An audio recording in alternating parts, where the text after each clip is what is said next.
अस्सलाम वालेकुम students, welcome to my YouTube channel easy solutions of mathematics one dimension wave equation के अंदर हम लोगों ने होमोजीनियस बाउंड्री कंडीशंस की फोर एग्जांपल्स ऑलरेडी कर चुके हैं हम लोग। तो अब हम इसकी एग्जांपल नंबर 5 करेंगे। उसके अलावा इन होमोजीनियस बाउंड्री कंडीशन की एग्जांपल्स भी मैं ऑलरेडी पहले करवा चुकी हूँ, वो मैंने पहले करवा दी थी,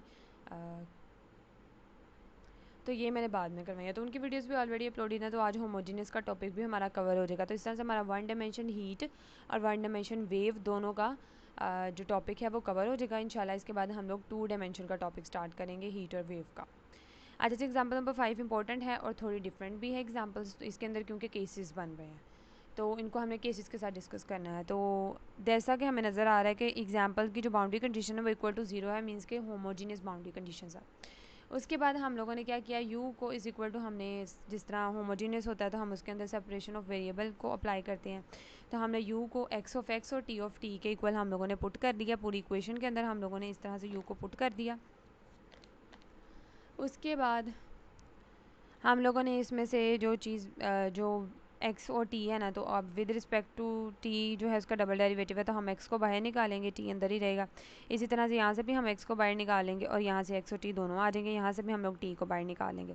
इस तरह से इस पूरी में से हम लोगों ने x को ले लिया कॉमन, क्योंकि ये पूरी इधर t की बन रही थी। इसी तरह से यहाँ पे से आप देखें, यहाँ पे सिर्फ x वाली है, यहाँ पे सिर्फ t वाली है। ये सारा जो है वो हमारा t का है, t का डबल डेरिवेटिव है with respect to small t, और फिर t का डेरिवेटिव है विद रिस्पेक्ट टू t, और अगेन t है ग्रेटर t। उसके बाद यहाँ पे x वाली वैल्यूज़ पड़ी हैं, तो हम लोग ऐसे ही करते हैं ना कि जो वेरिएबल जिसका होता है उसको हम लोग उसी की तरफ कर देते हैं। अब ये t यहाँ पे मल्टीप्लाई हो रहा है, इधर जाके हम लोगों ने डिवाइड करवा दिया, और ये x यहाँ पे मल्टीप्लाई हो रहा है, इधर जाके हम लोगों ने इसको करवा दिया डिवाइड। नेक्स्ट अब हम लोगों ने क्या डिवाइड करवाने के बाद जब ये हर एक के साथ, अब ये हमारा t डबल डैश है और डिवाइडेड बाय t, उसके बाद ये t सिंगल डैश है फिर डिवाइडेड बाय t, और इसके साथ जब t डिवाइड होगा तो t से कैंसिल हो जाएगा, तो सिर्फ b रह जाएगा। इसी तरह से ये वाली इक्वेशन भी जो हमारी ये जो है वो x डबल डैश है तो ओवर x, और इज इक्वल टू हम लोगों ने इसे क्या कर लिया माइनस लैम्डा स्क्वायर, जिस तरह हम लोग पहले एग्जाम्पल्स को सॉल्व करते रहे हैं। उसके बाद नेक्स्ट हमारे पास है ये दो इक्वेशंस बन गई हैं, इनको हमने माइनस लैम्डा स्क्वायर एक्स के जो है वो, और इसको माइनस लैम्डा स्क्वायर टी और इसको माइनस लैम्डा स्क्वायर एक्स के इक्वल कर लिया। उसके बाद इसको D square plus a D plus b इस तरह से, और ये वाली चीज़ इधर माइनस की दूसरी तरफ जाके प्लस की हो गई, उसको करके इसमें से हम लोगों ने सिंप्लीफाई कर लिया।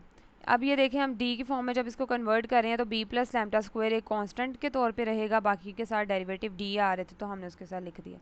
इसी तरह से हम लोगों ने इसको भी कन्वर्ट कर लिया।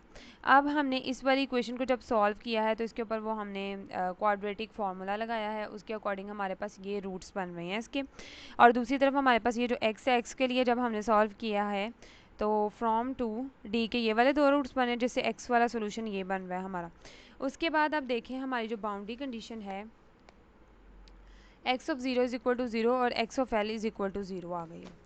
तो इसकी जब हमने बाउंड्री कंडीशंस लगाई तो हमारे पास C1 जो है वो इक्वल टू ज़ीरो आ गया, और उसके बाद x of L is equal to zero. इसी तरह हमने एक्स में जब C1 को ज़ीरो पुट कर दिया तो ये वाली चीज़ हमारे पास बच रही है सिर्फ इतनी। अब उसके अंदर जब हमने दूसरी बाउंड्री कंडीशन को लगाया तो यहाँ से हमारे पास आइगन वैल्यू जो निकलेगी, साइन इनवर्स दूसरी तरफ जाके एन पाई कर देगा, और ये हमारे पास आइगन वैल्यू और ये हमारे पास आइगन फंक्शन निकल आया है। इसको एक्स एन भी लिख सकते हैं आप लोग, लेकिन मैंने C2 ही रहने दिया इसको। ये आइगन वैल्यू और आइगन फंक्शन हमारा निकल आया है। उसके बाद अब एक को तो हमने इस तरीके से सॉल्व कर लिया। अब ये जो दूसरा वाला है ना, इसके रूट से कोई ना थोड़े से डिफरेंट आ गए हैं हमारे पास, केस के अंदर ये अंडर रूट ख़त्म नहीं हुआ, तो अब ये माइनस वैल्यू भी आ सकती है, प्लस भी आ सकती है। अगर ये ग्रेटर देन ज़ीरो हो क्या होगा, अगर इक्वल टू ज़ीरो हो तब क्या होगा, और अगर लेस देन ज़ीरो हो तो तब आंसर क्या होगा। तो इस तरह से हमारी इसकी वजह से हमें 3 केसेस बनाने पड़ेंगे, और हम वन बाय वन उन केसेस को करेंगे डिस्कस। उन केसेस को डिस्कस करने से पहले मैं आप लोगों से कहूँगी, अगर आप मेरे चैनल पे नए हैं और अगर अभी तक आपने मेरा चैनल सब्सक्राइब नहीं किया तो प्लीज़ मेरे चैनल को सब्सक्राइब करें, वीडियो को लाइक करें और अपने फ्रेंड्स के साथ ज़्यादा से ज़्यादा मेरी वीडियो को शेयर करें। नेक्स्ट केस 1 की तरफ आते हैं। When under root a square minus 4 into b plus lambda square है, और अगर ये ग्रेटर देन ज़ीरो हो, यानी अगर ये चीज़ पॉजिटिव हो, अगर हमारे पास हमारा जो रूट्स हैं वो पॉजिटिव निकलेंगे, तो जब रूट्स पॉजिटिव और रियल होते हैं तो हमारा जो होता है आंसर वो हम किस तरह लिखते हैं।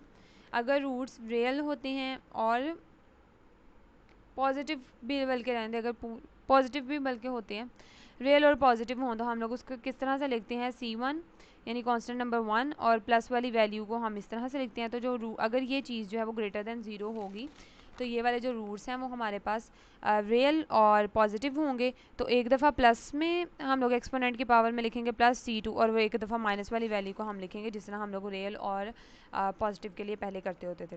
अच्छा जी, अब ये बहुत बड़ी वैल्यू है, इसको हम लोगों ने अल्फ़ा 1 कह लिया, ये भी बहुत बड़ी वैल्यू है, इसको हमने अल्फ़ा 2 कह लिया ताकि हमें करने में आसानी हो। उसके बाद जब हमारा जो ये सोल्यूशन बन जाता था तो हम लोग क्या करते थे, पुट इन 1 हमारा क्या होता था, u(x)t जो हम लोगों ने स्टार्टिंग में लेट किया है ये है 1, मैंने यहाँ पे दोबारा भी लिख दिया 1।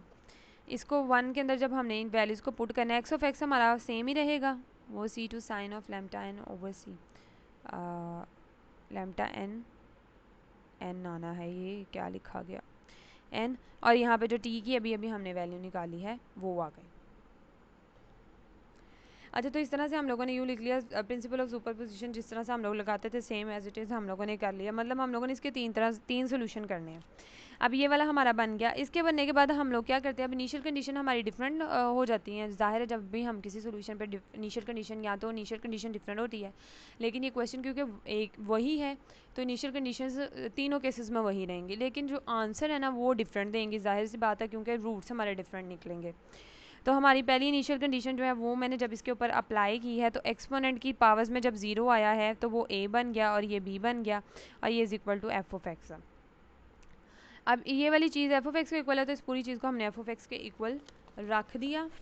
उसके बाद f(x) इज़ इक्वल टू ये वाला पूरा इक्वेशन एंड देन यहाँ से हम लोग कांस्टेंट को उठा के इस तरफ करते हैं और उसके बाद 2 0 से l इसकी रेंज है तो 2/l 0 से l f(x) sin of lambda by c x dx ut।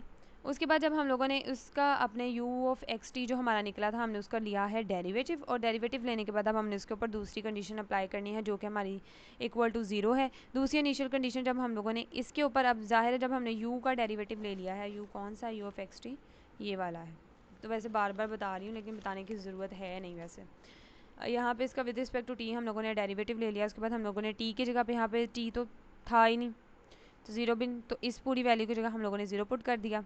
उसके बाद अब यहाँ से देखें, यहाँ से अब हम लोगों ने जो कांस्टेंट वैल्यू है वो इधर आ जाती है, इक्वल टू 2/l हम लोग करते हैं और f(x) ये वाली चीज़ यहाँ पे मल्टीप्लाई होती है।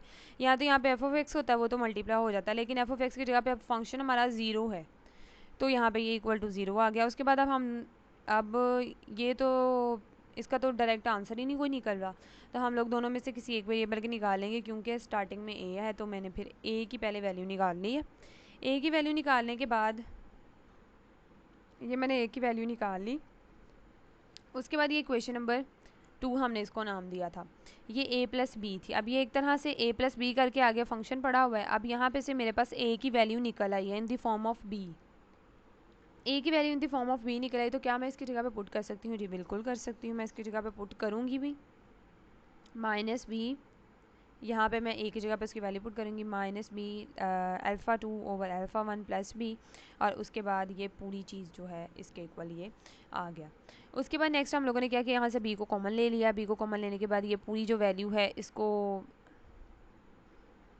अल्फ़ा 1 के साथ यहाँ पे मल्टीप्लाई किया तो ये अल्फ़ा 1 माइनस अल्फ़ा 2 हो जाएगा डिवाइडेड बाय अल्फ़ा 1, तो इधर मल्टीप्लाई और दूसरी तरफ डिवाइड होकर ये चीज़ बनेगी। इस तरह से हमारे पास ये b की पूरी वैल्यू आ गई। एक तरह से साइमल्टेनियसली सॉल्व कर रहे हैं। अब b की वैल्यू निकल आई है। अब देखें, अब हमें a की वैल्यू भी चाहिए, तो a की जगह पे अब हमारा b की वैल्यू हमें पता चल गया, तो हम यहाँ पे b की वैल्यू अगर पुट कर दें तो हमारे पास a की वैल्यू भी आ जाएगी। तो अब यहाँ पे a is equal to minus b alpha 2 by alpha 1 था, तो माइनस अल्फ़ा 2 बाई अल्फ़ा 1 को हमने साइड पे लिखा। b की जगह पे उसकी पूरी वैल्यू जब हम लोगों ने पुट कर दी, पुट करने के बाद ये अल्फ़ा इस अल्फ़ा से कैंसिल हो गया और ये अल्फ़ा 2 यहाँ पे इसके ऊपर आ गया, तो हमारे पास a की वैल्यू आ गई। अब यहाँ पे a is equal to this values and ये सारी वैल्यूज़ आ गई। उसके बाद हमारा u का जो हम लोगों ने सोल्यूशन निकाला है हमारा यानी कि a और b की जो वैल्यूज़ निकाली हैं। अब u का हमारा ये वाला सोल्यूशन था ना, तो हम लोग एंड पे क्या करते हैं, u के सोल्यूशन में a की जगह पे a की वैल्यू और b की जगह पे b की वैल्यू पुट करते हैं। लेकिन क्योंकि हमारी a और b की वैल्यू बहुत बड़ी हैं तो हम लोगों ने hence this is the required solution हम लोगों ने कह दिया। अगर आप लोग चाहें तो नीचे आप लोग ये भी लिख सकते हैं कि this is the required solution where a is this, a की वैल्यू लिख के, एंड b इज़ दिस, तो b की वैल्यू लिखते। उसके बाद केस 2 में क्या हो सकता है कि ये वाली पूरी चीज़ हमारी इक्वल टू 0 हो जाएगी। तो अगर ये वाला पूरा रूट, अब हम लोग पीछे जाके देख लेते हैं, जैसे यहाँ पे अगर ये पूरी चीज़ हमारे पास 0 हो जाए तो -a/2 आ जाएगा, -a/2 रह जाएगा, सिर्फ -a/2। तो क्योंकि -a/2 प्लस माइनस 0, ये थोड़ा सा रफ पेज पे बता देती हूँ मैं, यहाँ पे हो जाएगा -a प्लस -0/2 आ जाएगा। अब -a प्लस 0/2 और -a-0/2 हम लोगों के दो रूट्स बन जाएंगे। यहाँ से भी -a/2 आ गया d की वैल्यू, और यहाँ से भी -a/2 आ गई d की वैल्यू। अब हमारी दोनों में -a/2 आ गई है।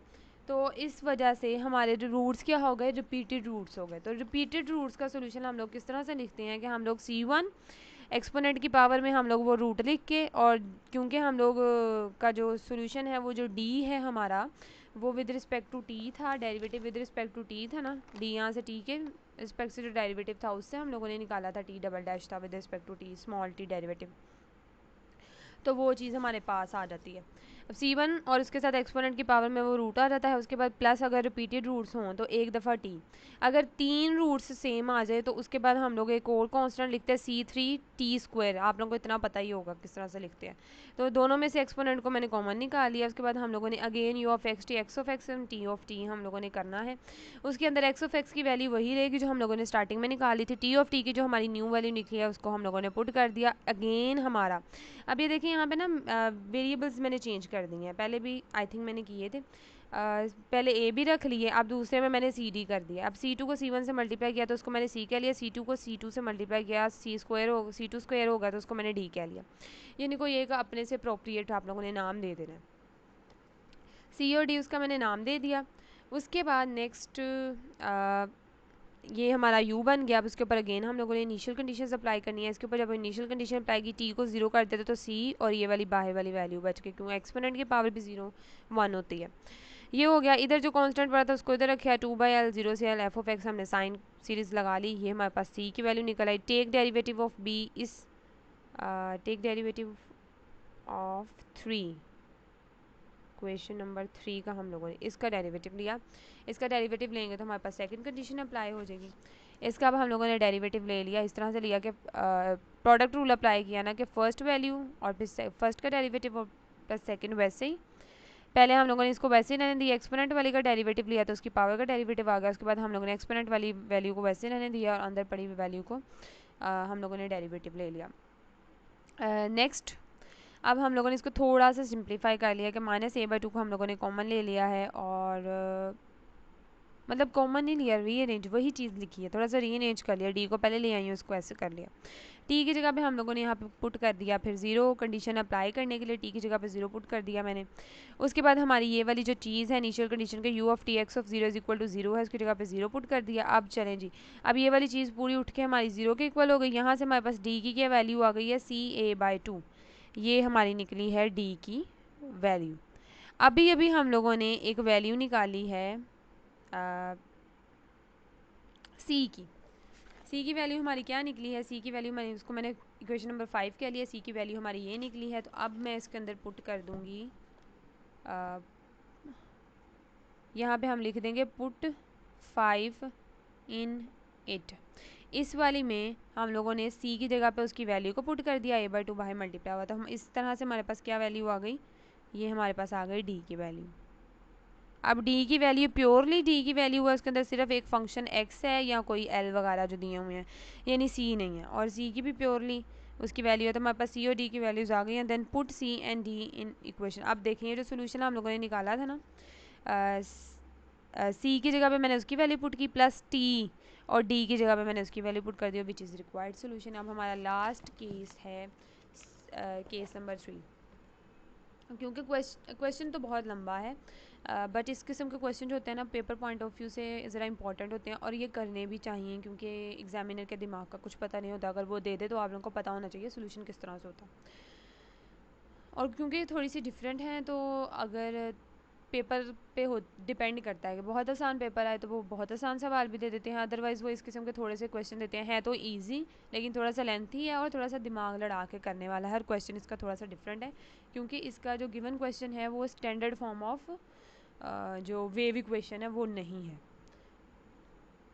अब अगर फॉर एग्जांपल ये नेगेटिव हो, अगर ये नेगेटिव होगी वैल्यू, ये भी नेगेटिव है, माइनस ए भी नेगेटिव है, मैं आप साथ साथ दिखा भी देती हूँ, ये भी नेगेटिव वैल्यू है, और अगर ये भी नेगेटिव हो जाए तो इसका मतलब हमारे पास कॉम्प्लेक्स रूट आ जाएंगे। तो कॉम्प्लेक्स रूट की सूरत में क्या होता है, हमारे पास कॉज और साइन आ जाता है। तो C1 cause of this value and C2 sine of this value, और साथ एक्सपोनेंट की पावर -a/2 t आ गया। अच्छा जी, अब इसके क्या होता है, ये दो पार्ट्स में स्प्लिट हो जाता है। किधर गया, ये रहा, दो पार्ट्स में स्प्लिट हो जाता है। आप लोगों को पता है अगर रियल भी आ जाए और उसके साथ कॉम्प्लेक्स भी आ जाए तो ये इसको दो पार्ट्स में हम लोग स्प्लिट करके लिख लेते हैं। अगर ये पूरी वैल्यू नेगेटिव है तो इसका जो रियल पार्ट है वो एक्सपोनेंट की पावर में चला जाता है, होल की एक्सपोनेंट की पावर हम लोग बाहर लगा देते हैं। इसकी रियल पार्ट है -a/2, वो होल की पावर में हम लोग बाहर लिख लेते हैं। और जो अंदर हमारी जो वैल्यू होती है नेगेटिव वाला पार्ट जो होता है, जिसमें हमारे पास क्योंकि अब ये वैल्यू अंडर रूट वाली नेगेटिव है, दैट्स वाई इसमें अगर हम लोग इसमें आ जाएगा आयोटा तो वो उसकी वजह से कॉज साइन, तो उसके अंदर सिर्फ हमारी वही वाली वैल्यू आएगी, C1 cause of this and C2 cause of this, and बाहर हमारे पास ओवरऑल उसका एक्सपोनेंट आ गया। अगेन हम लोगों ने पुट इन वन हमारा ये है, उसके अंदर एक्स ऑफ एक्स की जगह वही वैल्यू जो हम लोग पहले पुट करते आ रहे हैं, टी ऑफ टी की जगह पे उसकी value and exponent. Now again C2 को मैंने जब C1 से मल्टीप्लाई किया तो उसको मैंने J कह लिया, C2 को जब मैंने C2 से मल्टीप्लाई किया तो उसको मैंने H कह लिया है, एंड उसके बाद मैंने ये हमारा सोल्यूशन जो है वो बन गया। उसके बाद देखें ये बहुत बड़ी वैल्यू थी, इसको β1 कह लेते हैं, ये भी बहुत बड़ी वैल्यू थी लिखने के बजाय इसको भी हम β1 कह लेते हैं। देन नेक्स्ट हम लोगों ने पहली इनिशियल कंडीशन लिखी, मैंने उसको मैंने अप्लाई किया, टी को मैंने 0 कर दिया, कॉज ऑफ 0 आ गया, यहाँ से जी आ गया, यहाँ पे मैंने एफ ऑफ एक्स पुट कर दिया और ये चीज़ आ गई, बिल्कुल सिंपल सा। उसके बाद यहाँ से हमारे पास जी की वैल्यू निकल आई विच इज़ दिस, और उसके बाद now we take derivative of u of x का हम लोगों ने डेरिवेटिव ले लिया। उस अगेन एक वैल्यू को एक्सपोनेंट को हम लोगों ने एक वैल्यू कह लिया और अंदर वाली पूरी चीज़ को दूसरी वैल्यू, तो फर्स्ट का डेरिवेटिव सेकंड वैसे प्लस सेकंड का डेरिवेटिव फर्स्ट वैसे। ये मैंने डबल ब्रैकेट लगाई है क्योंकि एक ब्रैकेट इसके लिए है और दूसरी ब्रैकेट इस होल प्रोडक्ट के लिए है। एक कर्ल वाली एक सिंपल है क्योंकि हम लोग होल का प्रोडक्ट ले रहे हैं। दिखाती हूँ मैं आपको, एक वैल्यू हमारी ये और एक वैल्यू हमारी ये है, तो फर्स्ट का डेरिवेटिव सेकंड वैसे है प्लस सेकंड का डेरिवेटिव फर्स्ट वैसे, इसलिए डबल ब्रैकेट लगा दी मैंने। नेक्स्ट मैंने टी की जगह पे 0 पुट कर दिया, यहाँ पे टी की जगह पुट मैंने कुछ जगह पे लिखी नहीं है ये चीज़ें, आप लोग लिख दें, इंप्रेशन अच्छा पड़ता है। टी इज़ इक्वल टू 0 कर दिया, उसके बाद मैंने इसकी जगह पे 0 पुट कर दिया, एंड इसको सॉल्व करते करते यहाँ से जी की वैल्यू तो मैंने निकाल लिया, मुझे एच की वैल्यू चाहिए तो यहाँ से मैंने एच की वैल्यू जो है उसको निकाल लिया। इस तरह से वो a/2 β1 एंड जी बन गया। तो जी की जो हमारी वैल्यू निकली है उसको इसकी जगह पे पुट किया, पुट करने के बाद जी अब हमारा जो β1 हम लोगों ने शुरू में सपोज किसी भी चीज़ को आप लोग रीनेम जब करते हैं ना तो लास्ट पे जब आंसर निकल आए ना तो अगर आंसर में वो चीज़ मौजूद है तो आपने उसकी असल वैल्यू पुट करनी है। जैसे β1 आ गया, β1 हमने किसको कहा था, a² - 4b + λ² को कहा था जब हम लोगों ने रूट्स बनाए हैं तब, तो हमने उसकी जगह पे β1 की जगह पे उसकी वैल्यू पुट की, ये हमारे पास एच की आ गई।